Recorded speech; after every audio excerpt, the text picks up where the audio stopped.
the time it takes for someone who wants to go alcohol-free to actually go alcohol-free, or has some kind of just like, I don't think that this alcohol is serving me, takes around 7 years. And some of that can be very conscious 7 years. Some of that can be a very unconscious 7 years. But that desire is kind of in that gut place, right? Welcome to Fempower Health. Georgie here. There may be a variety of reasons that brought you to this episode on living an alcohol-free life. So I want to start by saying this is a conversation and an invitation and a judgment-free discussion. So take a listen as author and coach Karolina Rzadkowolska and I talk about what an alcohol-free life might be like and whether or not you may want to consider it and how you might get there. And we start with her own journey. Enjoy. Thank you so much for reaching out to be on the Fempower Health Podcast today to talk about ditching alcohol. And this is a timely topic, an important topic. And I will say it was really interesting reading your book and the journey that I went through. And it's timely because I also just got back from Sedona, that a trip that I didn't realize I needed when I needed it, and it happened to be booked a while ago. And I'm just back fresh from Sedona and feeling like I need to redo my life a bit and feeling so zen. And so now I'm reading this book about ditching alcohol. This is going to be a great conversation, and I'm excited to get it started. So why don't you first tell us about yourself and how you got onto this journey about coaching others and writing this book? Absolutely. Well, thank you so much for having me on the show and bringing this topic up, because I think for so long when we talk about alcohol in our society, it's been in such a black and white term. It's been either like, okay, it's a normal rite of passage. We all do it. It's how we socialize. It's the most normal part of our society. Or, oh, you have a problem. Okay, we're going to put that aside. You need to go to AA, maybe to rehab, right? And in this black and white lens, like, I think we've lost the art of curiosity and really just reevaluating whether or not alcohol serves us in our life, in our value system, in our dreams, all these kinds of things. And so I really found myself stuck personally with this questioning about the relationship I had with alcohol. I grew up going to parties by the time I was in high school and college, so I started drinking pretty regularly, as most people do around that age. It was presented to me as this rite of passage, obviously a way to belong, a way to prove that I'm an adult. And partying became just my MO back when I was younger. But as I grew up, I also got more into health and wellness and mindfulness, especially. And so in my later 20s, what happened was I had a very healthy lifestyle Monday through Thursday. And drinking was something I squeezed into the weekend, right? So Monday through Thursday, I'm going to yoga classes, I'm drinking my green juice, and then every weekend, no matter what. And it's the normal stuff, right? It's the game night, it's the sushi dinner, it's the wedding, maybe some Netflix at home with some wine. Every weekend, without fail, alcohol played a role, right? And so by Monday morning, I feel like I took 2 steps forward in my healthy lifestyle and then 3 steps backward over the weekend. And I woke up feeling exhausted, groggy, ashamed, and just felt so out of alignment every Monday morning. And I hated it. I lived in this cycle for years, like years of this madness. And every single time I was like waking up on that Monday morning, oh God, I just want to break from alcohol. I would look at my social calendar and be like, oh, but you have that happy hour event. Oh, but you have that wedding. You have that dinner party. And so there was a part of me that also didn't think I had the permission to not drink, to the permission to take a break from alcohol. And I had really thought about it in those black and white terms. If I stop drinking, then I must be an alcoholic. I must have to go to AA. I'm going to have to tell everyone I have this big problem. And I was way too stubborn to go there, right? So I just kept it up for much longer than I should have because of that black and white dichotomy. But finally, I hear about dry January, and something snaps in my brain to be like, oh, I am allowed to take a break. I don't have to explain it to everybody. I don't have to ring to everyone to tell them I have a problem. I can just kind of comfortably, in the peace of my, home, not drink for a month. And that was an incredible experiment for me. I really learned to find myself, find what it felt like to just be myself without alcohol. I found my sleep really improving. I had more energy every morning, and every day I woke up proud of myself. Every day, the past version of me like abided by my intentions and ensured that I wake up feeling well and healthy and just full of that energy. I noticed my mood increasing. I was starting to get happier and happier just from mundane things. And so I really enjoy that break from alcohol.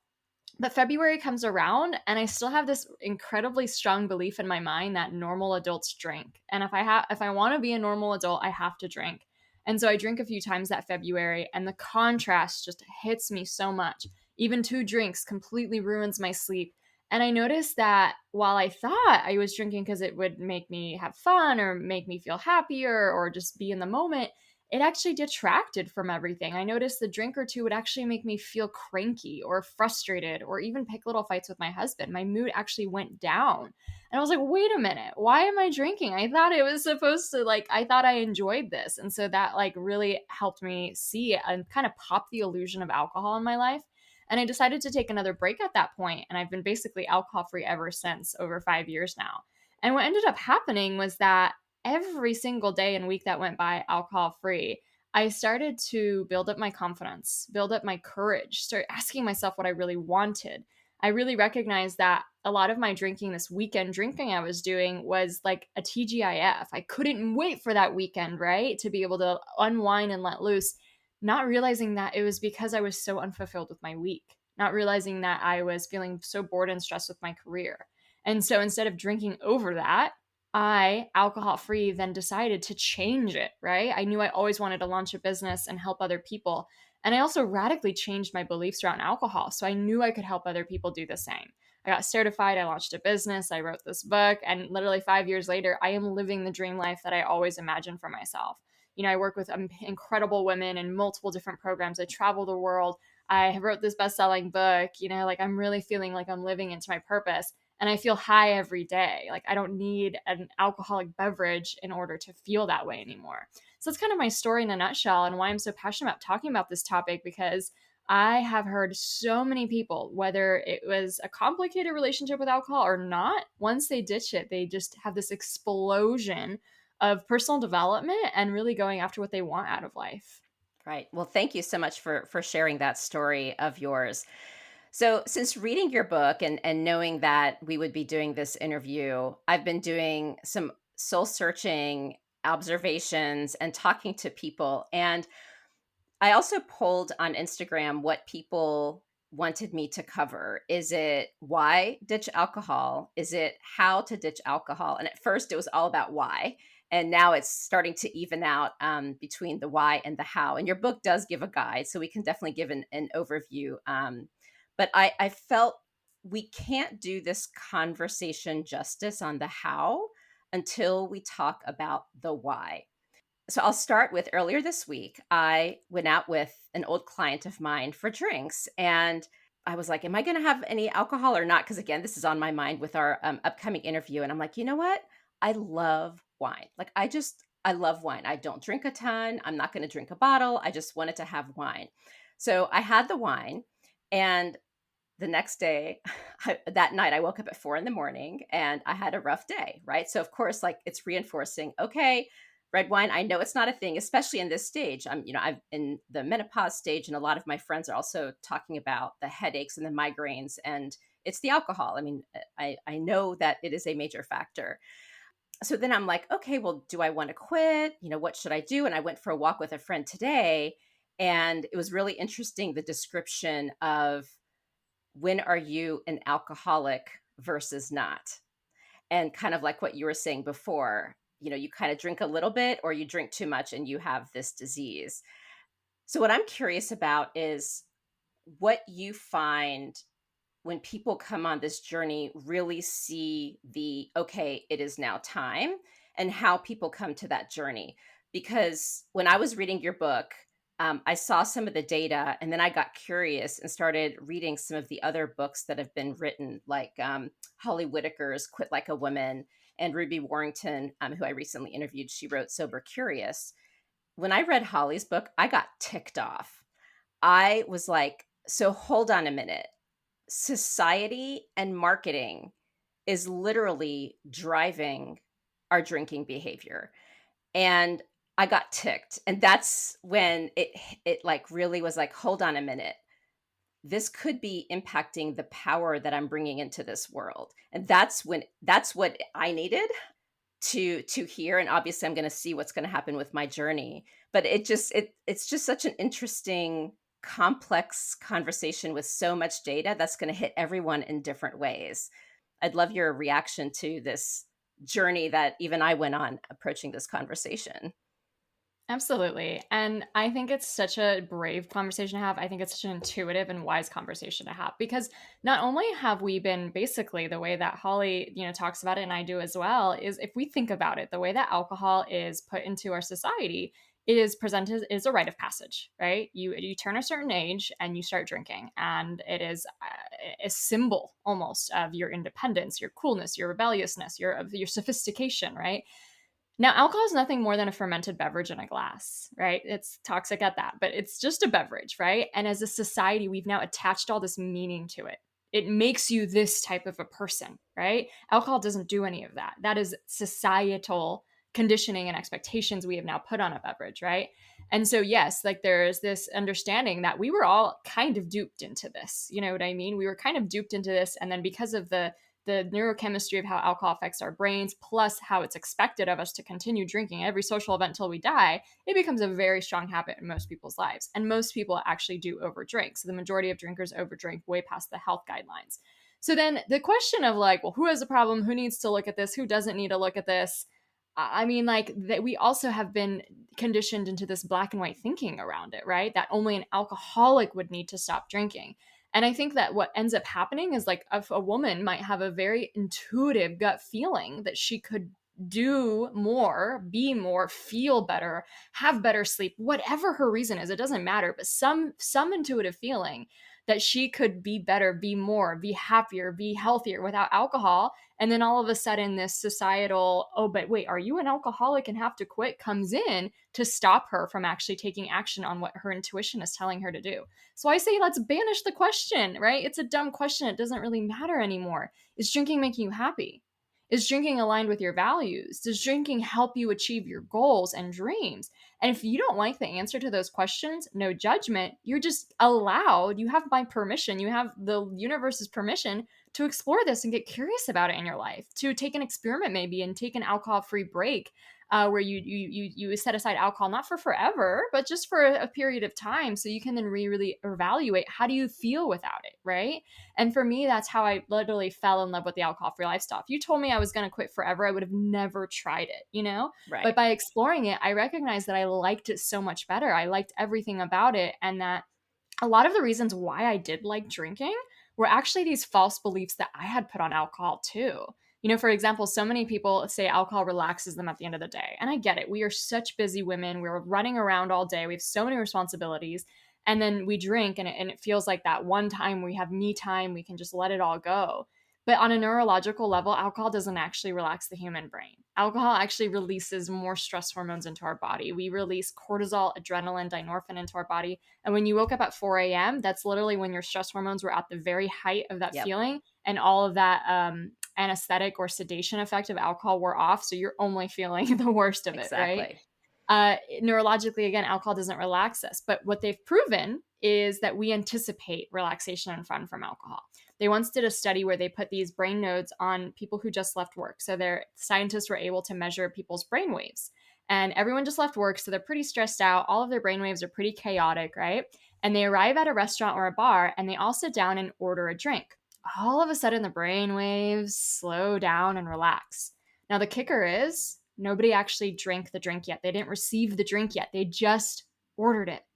So what that tells me is that the anticipation of a reward is actually what's relaxing the brain, not the ethanol itself. The ritual of sitting down and enjoying a glass of something you love is sending signals to your brain that it's okay to let go and relax, not the ethanol. The ethanol actually works in counter to that. And so someone, for example, who loves wine but doesn't like those nasty side effects that they get the next day, I would say, well, find an alcohol-free wine that you love, and you're going to have the same benefits without all of that, ethanol qualities that are hard for your body to detox. And so again, I think intuition should be driving this conversation of who can look into their relationship with alcohol. And it's not a matter of deciding today whether you're going to quit for forever. I think really just experimenting with the break. If you've been drinking like me since you were 17 years old and you've never had a long period without alcohol other than like pregnancy, you owe it to yourself just to see what it's like, and then, if you don't like it, you can go back. You have all the autonomy in the world, but it's almost like until we really compare apples to oranges, we won't even know. You know what I mean? Right. And what ends up happening, I think, for so many women, they get on fire. They do feel their energy improving. They feel their sleep improving, their relationships. They're able to be more present and connect with people. I feel like your courage and confidence, inspiration, clarity goes up. And it just tips into that breaking point of really having more agency and more like ambition and drive to just go after the things you really want most in life. Yeah, no, absolutely. And I will say I have definitely, as Ruby titled her book, I'm definitely sober curious. Like there's actually an event this weekend with all the parents locally. And I started to have FOMO because so many of my good friends are going. And I was like, I'm not going because I know exactly everyone's going literally to drink and be goofy. And I was like, what if I get caught up in it? And even if I don't get caught up in it, I don't know if I even want to watch this. And so I just flat out, as soon as I got into this sober curious state, it was such an easy no, of just like, there is literally no reason for me to go. I can hang out with these people one-on-one in another venue. And I love that too, because like, a lot of times if we think that something isn't fun unless we're drinking, it actually means it's not really fun for us. Exactly. And that's like, we're not really listening sometimes to our deeper inner self about what experiences we really enjoy. We don't have to put up with the experiences that aren't maybe our cup of tea, right? In order to belong or to people please or what have you. And I think it's also really cool to explore that. Sometimes we have even more fun. Like if you enjoy dancing or if you enjoy talking to people, like being alcohol free while doing that, it can feel just as exhilarating, if not more, because you're fully there and present. So it's almost like sometimes you can have your cake and eat it too. You can go out with your friends and have a great time drinking mocktails and wake up the next day and do your workout. No, It's not one or exactly. the other. Exactly. And I guess just one other point, and we talked about it a bit, but I have to talk about it just because it's so important, and I really want to make sure that people hear this. So, like in New York City, especially, I feel like drinking a ton is so normalized because people live in small apartments. You've got all the mixology, fancy bars, and so everyone gathers at a bar to hang out. And like I lived in New York City for a really long time. I was never really a big drinker. And then when I started hanging out with the New York crowd, like almost every single night, we'd go out for a drink. And I wasn't like drinking all day, drinking at home. I wasn't like falling over. I had a job. I was extremely successful at it. Like, but it was just so normalized. And in reading this and then seeing how many people I now know in my life who are under the alcoholic banner, like I just think it's really important wherever we all choose is we should never shame anyone, full stop. This is a big societal challenge, and maybe I might even say problem. There's a quote in here: in the quest to be normal, we lose our intimate selves.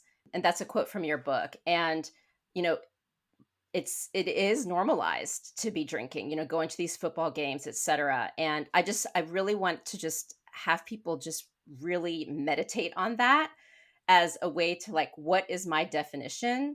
And also, I would like to ask for people to stop being so darn judgmental about it, because who's to say the 10 drinks for the person who does it all the time, but why are they not an alcoholic versus the person who now claims they are? So I hope it's okay to just really call that out, because that was one thing in reading all of this stuff and just my own personal experiences with people struggling. It's a big thing that I think we need to just be aware of. Well, isn't it funny how someone isn't considered to have a problem until they stop drinking? Like I know. until they actually make the healthy choice. Exactly. And if you think about it, the way that like we really understand, so many studies are just proving how toxic alcohol really is, and increases your cancer, heart disease risk, dementia, just so much stuff. It's really kind of having this same phasing that I think cigarettes used to have. So does it matter whether you smoke 2 packs a day or 1 cigarette a day? You know what I mean? Like we don't really make that distinction in our minds around cigarettes. We're kind of like, okay, that is on that shelf. And I'm not saying that like, everyone has to stop drinking or so, but to the expectations there, when you were in that New York crowd, it was like, you better go out every night and have a drink. And if you don't, like, that's not normal. You know what I mean? And I think that's like where we're not allowing our own intuition to really guide us. It's just like, you're at a social event. This is what we're doing. We're drinking, and nobody else gets around this unless you're pregnant. And I think we need to change that as a society, and especially for our youth and the next generations that come after us, to really have it be something that is truly a choice, truly an option, and not an expectation, right? But I want to share an inspirational way of possibility and kind of like your own life story, because I want to get into the how. And your book has a great instruction on how, and I'm sure working directly with you will also help. But I'd love to talk about some of the nuances that one may not get from the book. But I do want to start with this inspiration to know where one may get to. When you're doing what you're meant to do, you benefit the world in a unique and irreplaceable way. This brings money, friendship, true love, inner peace, and everything else worth having. It sounds facile, but it's really true. And this is from Martha Beck. I love that quote. And I think that's what's possible. And you've shown it with your life. So for those who are debating or even deciding, tell us the journey on how to get to this place of becoming alcohol free. Absolutely. And I think that like accepting a little of, to your point earlier about like what is normal, what is not is part of it, because so much of our drinking is dominated by this tribal behavior, this need to belong. This is how we culturally, engage within one another in social situations. And so there's this huge fear we're going to run up against of like, am I going to lose belonging? Am I going to lose my friends? Am I going to be the odd one out? And I think asking ourselves what is normal is so important, because, if you asked me, do I want a normal life or do I want a great life? I think it's really easy to answer that question. And then looking at what is normal, normal is over drinking. The vast majority of people who drink overdrink. Normal is also being unfulfilled in your career. The vast majority of workers in this country are unfulfilled. Normal is also being unhealthy. The vast majority of people in this country are unhealthy. So it's like, what do we really want? Do we really want normal, or do we want to be exceptional? And are we willing to live our lives in a slightly different way than other people in order to be happier, healthier, and more fulfilled? And so I think it starts with this just mindset. Am I willing to look at things differently? Right? And I think that's really beautiful. And so to get started, just really recognizing that aside from what everyone else is doing, you're allowed to choose what you want to do. And you're allowed to experiment. You don't have to label it. You don't have to claim that you're doing something for forever. You get to just play and get curious with this, right? And so I will always recommend that someone can start literally with a break from alcohol. Decide how long you'd like to go. I recommend at least 60 days. My book has an 8-week plan to follow to get you through there. 30 days is also amazing. But guess what? 3 nights is amazing. 3 nights is like showing your muscles. It's like muscles that haven't been worked out before, to get them to practice, to get them to working out what it feels like to process your emotions and feel your feelings and not numb them immediately with a drink, and learn how to just be comfortable in your skin without something outside of you. And so deciding that you would like to experiment without alcohol is, I think, the first step. And, deciding on what the parameters will look like, how long you would like to go. And once you're there, like really then asking yourself that, recognizing that this is a process to change what you think about alcohol and believe about alcohol, maybe even clear up some limiting beliefs you might have around it and what you think it does for you. So for example, one of my biggest reasons why I was drinking was because I thought it made me more confident in social situations. I grew up very shy. I am an introvert at heart. And when I started drinking as a teenager, alcohol was like this magical elixir that turned me into an extrovert. And for almost a decade, I used alcohol as a way to become a version of myself I didn't think I could be on my own, right? I had to have a drink at a party. It was like my little crutch, right? And I think subconsciously I was telling myself, actually, Karolina, you're not very interesting. Nobody really wants to talk to you. You have nothing good to say. But here, have this drink and then you'll be better.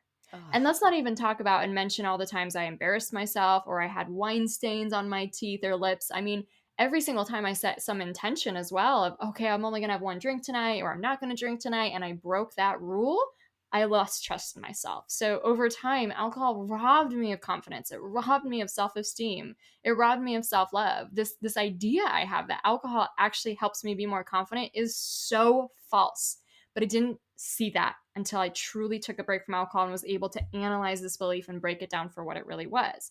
Now I have a new belief. Alcohol made me very insecure, and being alcohol free actually makes me very confident. I'm able to learn how to be confident in my own skin, to tap into this inner resource I have. Nothing outside of me will ever allow me to be confident. I'm able to develop myself and have self-trust for myself because I know I'm always going to be abiding by my intentions. I have so much self-love for myself, right? So in this process, I took a huge reason why I was like subconsciously dependent on alcohol, and I've completely wiped it away. And what that does is that slowly removes the desire. And now that's just one reason why I like to drink, right? Most people have between 10 to 20 core reasons. So we're going to have to do this through each one. But as you do this, and my book will walk you through it, what you do is you're slowly going to lose your subconscious desire to drink. And so it's not about you can't drink. It's not about you're depriving yourself or you're holding yourself back. You get to a point where you literally don't want to drink. And one of the Right. best examples I can share of that is cigarettes. Like lots of us smoked back in college or at one point in our lives and got to a point where you couldn't pay you to smoke a cigarette today. It's like so disgusting. You just wouldn't go there.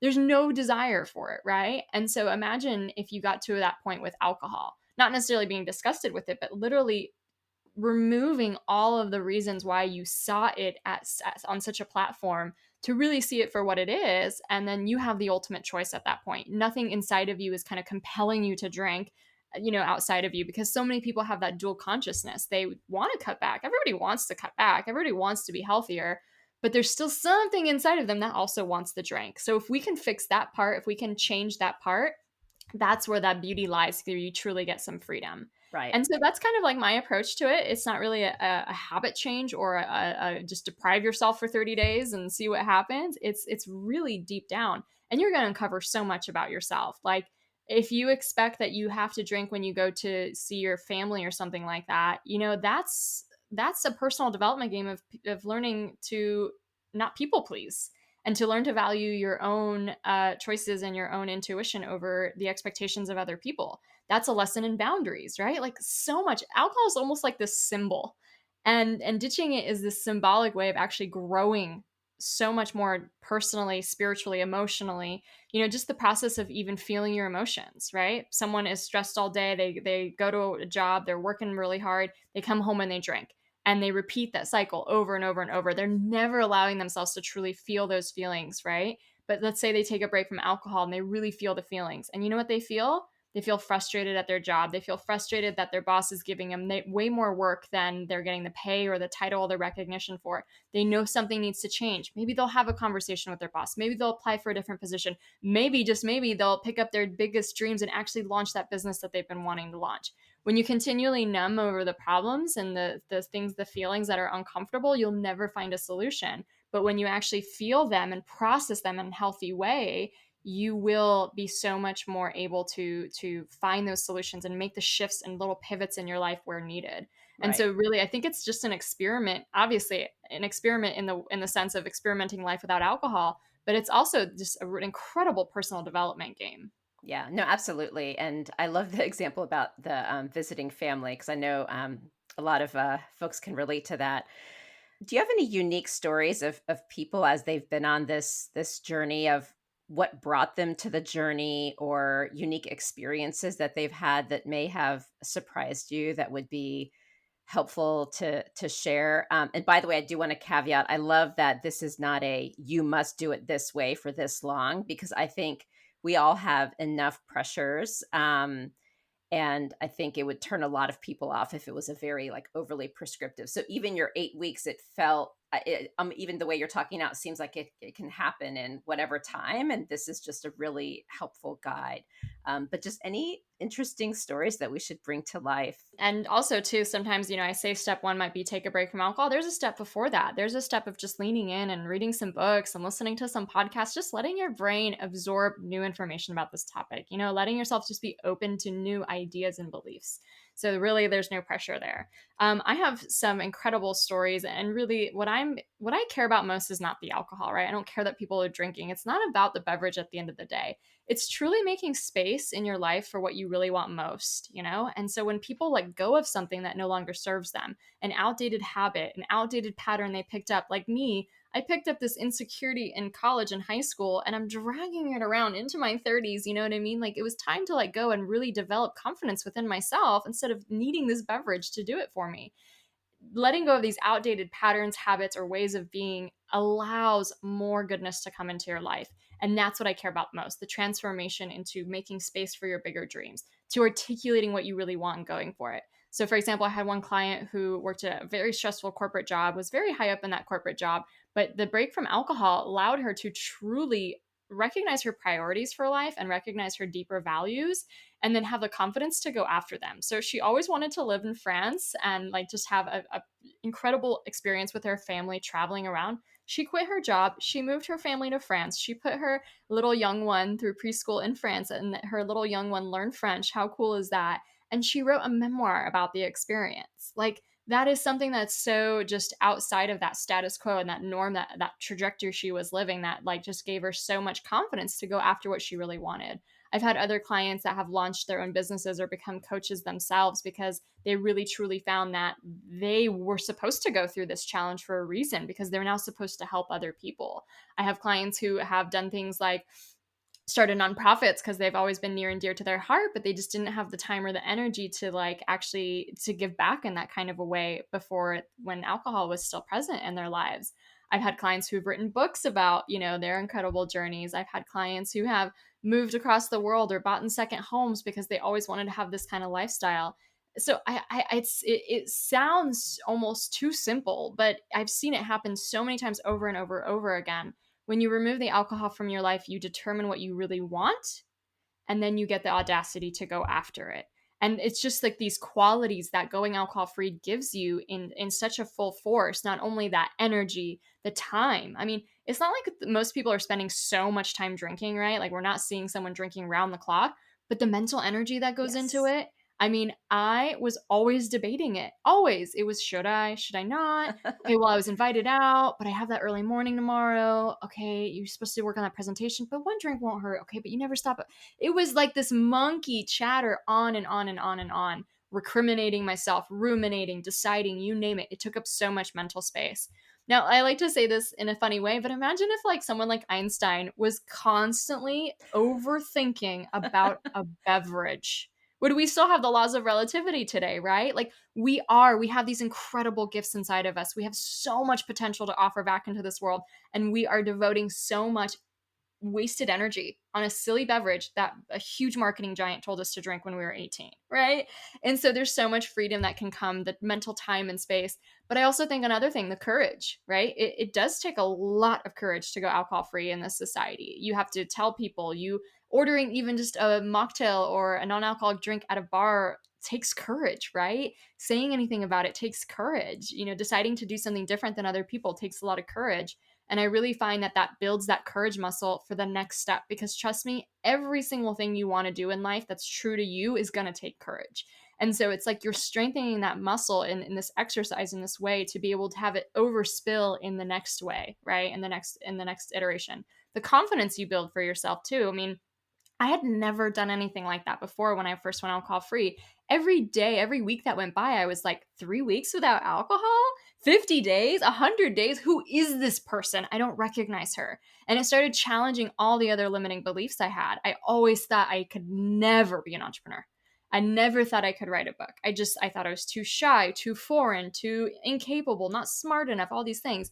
And it was like, I never thought I could go 100 days without alcohol. And I just proved to myself that I could. So what else am I telling lies about? What else am I making assumptions about that I don't really know? And so I think it's like this identity, this massive identity change that happens as well. Like, I am far more capable of way more than I ever imagined. And that really truly does spill over into other areas of your life. And those are my favorite stories. I mean, Oh, I love I those. see it happening over and over and over again. I just got this testimonial from someone who was saying that they've been 44 days without alcohol after being stuck for 10 years. In the last 44 days, they've done more for their productivity, for their dreaming, for their goal action, for their health than they have in the last 10 years. I mean, hearing something like that makes me really truly know there's something really big here. There's something really cool that happens when you alchemize and take away that alcohol for a moment. I love that. And there's actually another quote in your book. I can't remember who, it might have been Bill Gates. I don't remember who had stated it, but for anyone who's scared to live their dreams and feel like writing a book or becoming an entrepreneur or whatever the dream is, feels too big. This is so, this really hit home. And so I wrote it out for us to talk about today. 5 years from now, you can be certain of one thing: 5 years will have passed. And so there's a lot of context around it in the paragraph about, it may seem like it's a lot to do, but if you do nothing ever, then the 5 years will still have passed. So even if you write one page a day or meditate for 10 minutes or take a walk for 5 minutes, whatever it is, you're doing more than nothing and just waiting for the 5 years to pass. So I think that's such an important point. Exactly. And just the idea that, a lot of things do take time, and that really Mhm. scares us from even starting. And like, it's okay for things to take a long time, like it took me 4 years to write this book. 4 years, and I wanted it to happen in 1 year. I wanted it to happen overnight, right? And yet, was it not worth it? Like, is it not worth spending 4 years working on your passion? You know what I mean? And so I think like the quote from Bill Gates is we overestimate what we can do in 1 year, but we underestimate what we can do in 5 to 10 years. You know Yes. what I mean? And consistency and baby steps add up. Yes, they absolutely do. Now, do you find, because I'm just thinking about all these fads and intense beliefs and discussions on other things that aren't necessarily alcohol, but can possibly fall into that category. So, like being addicted to certain types of diets or certain types of workouts, um, or like, a certain way of eating or being. And a lot of them can become cultish. I mean, if you think about it, like the drinking part, we might even consider as a bit cultish, right? And do you see people struggling with maybe transitioning from one, like alcohol, to something else? And they also have to kind of wrap their head around, okay, maybe I've eliminated this, but now I'm substituting for that. So maybe the journey kind of takes a curve. Or do you find that the alcohol part is such a driver that it actually helps release everything else and truly get to someone's purpose? That's such a good question. And I think obviously if we're using alcohol as a way to suppress numb emotions, then like we can find lots of ways to do that. Yes. There's a lot of ways to distract ourselves, to numb emotions. And it's not like we're ever going to be perfect feeling beings all the time. I watch TV, right? Like there's moments where I'm just kind of zoning out as well. And so yeah, definitely we can find that happening in other ways. But if it's not what you do 100% of the time, but it's what you do in a sense of like, do I have a process in my life to access and process my emotions? Maybe not every single day, but do I journal maybe a few times a week? Do I have some kind of somatic thing that I'm doing that allows my body to move and process things out? Do I allow myself to cry? Things like that. I also will say though too that like alcohol really is what they call a domino effect, that like oftentimes we try to do all the other things, but then alcohol is the like one thing that like really negatively affects everything. So like a lot of people do find that when they remove the alcohol first, their health improves, their exercise plan improves, their writing ability improves, all those things. And then one thing too to recognize too is obviously yes, we can use so many different habits and patterns and behaviors to stunt us in a way, the same way that alcohol, or we can become addicted right to them. But one thing to recognize about alcohol is that it is a drug. Like these other things might be behaviors or something like food, right? Like they're a food group or it's a behavior, but alcohol is actually a drug. We are talking about one of the most addictive drugs on the planet. So it really is a little bit more elevated about how dependent we get on it. You know what I mean? It actually changes your brain chemistry. You lose consciousness on alcohol. There's a reason why you're not supposed to drive with alcohol. And so I think in a way too that like comparing alcohol to something like bread will never work completely because Right, it's not exactly. it's not just a food. It literally is a drug that changes your brain, and removing it will also change the neurochemistry of your brain in a far different way than a lot of other things.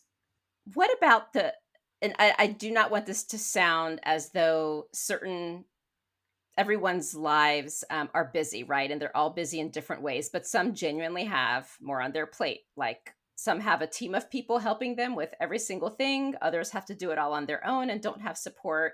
And so there are genuine things that can impact our lives. Like I know moms who are so feeling overwhelmed, they don't even go get their breast exam. I have moms that I know in their 40s who've never gone. I mean, it's crazy how we just get overwhelmed and whatnot. And so I'm curious if you've run into people like that who are just feeling overwhelmed and they're like, thanks for this. I know it's good for me, but I don't have time.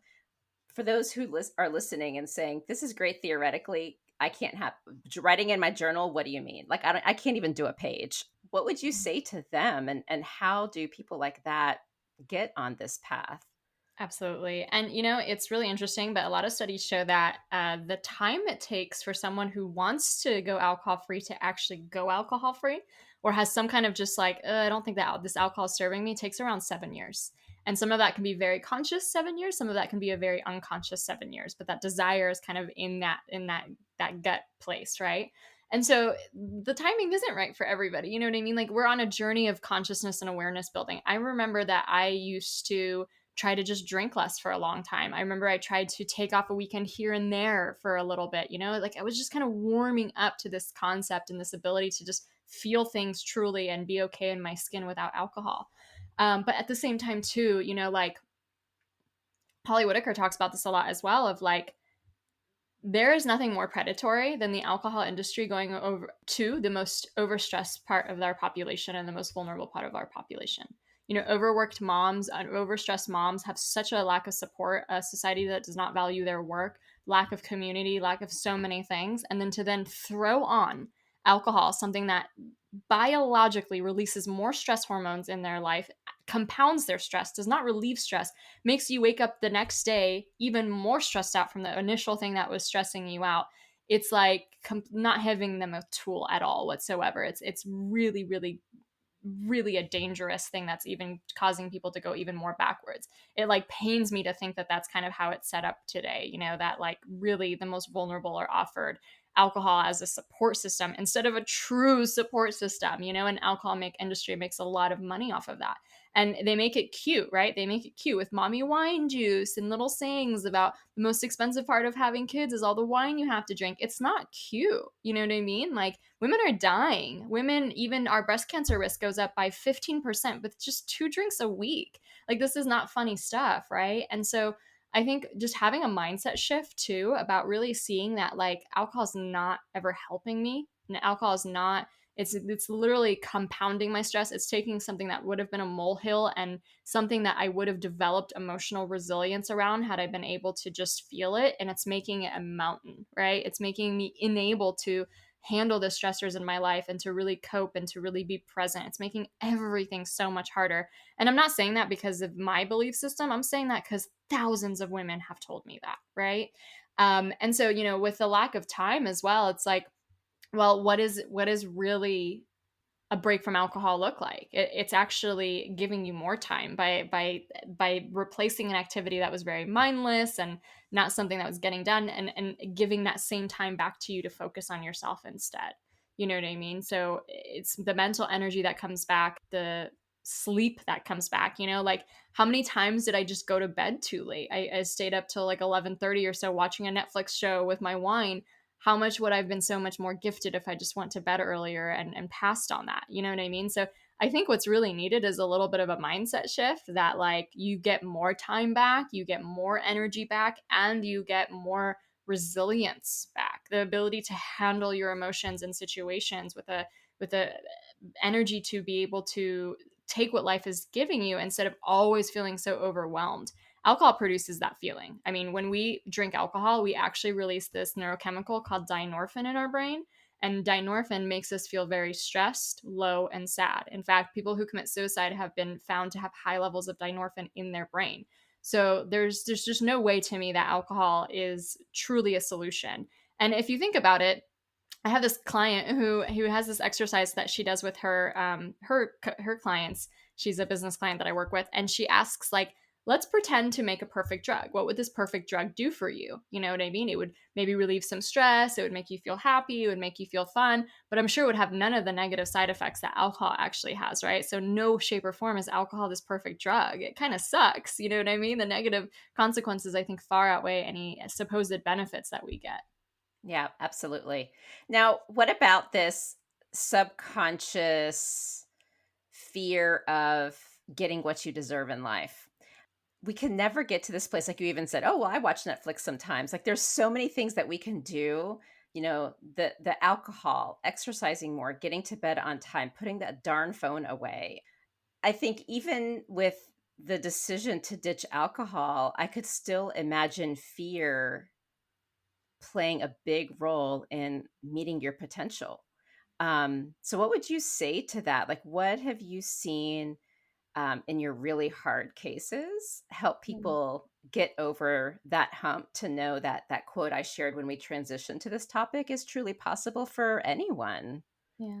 And I remember that fear holding me back for so long. As a child, I felt rather precocious, and I loved reading, and I loved books, and I always wanted to be an author. And I had these huge dreams for myself, dreams that like I never really thought were possible. And especially as I became an adult, the reality hit me so hard. Like, you're not smart, you're not capable, you're not going to be the next Nobel Peace Prize winner. Who do you think you are? And I think I used alcohol subconsciously. Obviously, consciously, I thought I was just drinking because it's what you do and let's all socialize and that's just how it is. But subconsciously, I was using alcohol in a way that kept me safe and feeling small and staying small. It was like a little cave I could hide in. For example, it was so much easier to open a bottle of wine than write the next great American novel. And so instead of actually challenging some of these bigger fears I had about my life, I just hid. I just didn't look at them. And so I think deep down what you're saying and what people can recognize is that we all have a huge fear of our potential. A fear of failing, a fear of trying and it not working out, and a fear of our success, because our success might bring alienation. Our success might make us lose belonging from our peers. And someone's like, no, that's not a thing. I would love to be successful. I mean, imagine what it felt like when you were a child with a sibling and you maybe outperformed your sibling and then you got negative repercussions from that. The sibling didn't want to hang out with you anymore. Like, we have learned these lessons through our lives that don't play too big, don't draw outside the lines, don't do too well. You're going to be shunned. You know what I mean? I remember knowing the answer a lot in the history classes when I was growing up, and I wouldn't raise my hand all the time, even though I always knew the answer because I didn't want to be that person. And so this fear is real. Like, we are so scared of our potential. We're so scared of really trying. And so I think really alcohol does function symbolically as this way to just like play smaller, to not even go out. And I think can say personally for my life that, it was so much more painful hanging back in that comfort zone than actually going out there and trying and going after the life I want. Because here's the thing, you might not succeed the first time, right? But it's not through your success that you learn from. It's from your failure that you learn from. You're supposed to fail. You're supposed to make mistakes. You're supposed to confront your fear of what other people think. You're supposed to confront all these other fears that might be holding you back. And you might not overcome them completely, but you still take the action anyway. And you learn to grow more resilient and stronger through that. And I can truly say, I really believe this, that your dreams are inevitable if you take action on your dreams. Truly, right? It doesn't matter how long they take. And that's the thing. So many people give up too early because they thought it was taking too long. And so, if that was ringing true for you, or if this fear of your greatness or fear of failure is something that you can kind of feel coming up for you, I highly recommend the book The Big Leap by Gay Hendricks. It's a really, really good book on just recognizing why we don't personally believe we can have it all, why we feel like we have to we're holding back. And obviously, we've seen a lot of and modeled a lot of examples in our lives, like, oh, you can only have love or money, or if you want to be successful, you have to work super hard and never see your family. We have all these really poor examples and models in our lives that it's time to challenge as adults and see that, there is a solution through to whatever you want. If one person's done it, then it's possible for you too. So like I said, it's just such a cool personal development exercise when you reevaluate the role of alcohol, because so much will come to the surface. Things that need to be healed, things that need to be processed, things that should be worked through to make you such a happier, more accomplished person. I hope people, when they hear what you just said, feel so motivated. And I know when I am being my truest self, even if it's outside those around me and what's accepted as norm, it actually feels very peaceful. And it's like, it doesn't really matter what people think. And I think really making this decision from a place of power and becoming who you are, like truly at the core, not again because it's someone else's expectations, but a true desire from within, I think it makes it easier. But just in case, I have to say this one because it made me laugh so hard, where you had the chapter on, I think it was week 4, where it's how to socialize in this new way when you're not drinking. And you had like a lot of comments that people can use. And my favorite one was, if people ask you, well, why aren't you drinking? You should turn it back to them and say, well, why are you drinking? I was like, that's hilarious. So I just, it made me laugh so hard. Anyhow, well, this has been so amazing. And I hope people look at this and become curious. I know I'm sober curious now, and I appreciate that this is coming from a place of, you are not bad if you drink. Everyone needs to stop drinking. Everyone get it together. The world needs to be a better place. It's not from this high and mighty, unrealistic place. It's a true, like, here is an important observation, and you're inviting us to look within with the great possibility of living our best selves. So I really appreciate the tone in which you presented this invitation. Oh, thank you. It's almost like you just discovered this gift and you're like, I want to share the gift with as many people as possible, you know? Exactly. I truly appreciate that, because sometimes people can get, when they're passionate about something, it can be very like, scary. Any last like words that you wanted to share before we close? You asked such good questions that went really deep. So I just have to offer to your audience that if this conversation intrigued you, if it got you curious and just thinking, or if you've been taking breaks and experimenting with alcohol, just knowing that your intuition's never leading you astray. That little voice is spot on and she will never cause you harm. She knows, and sometimes what she says sounds outlandish and we don't have the courage yet to listen to that voice, but that voice will continue buzzing in our ears in that quiet mornings and that space that you take for yourself.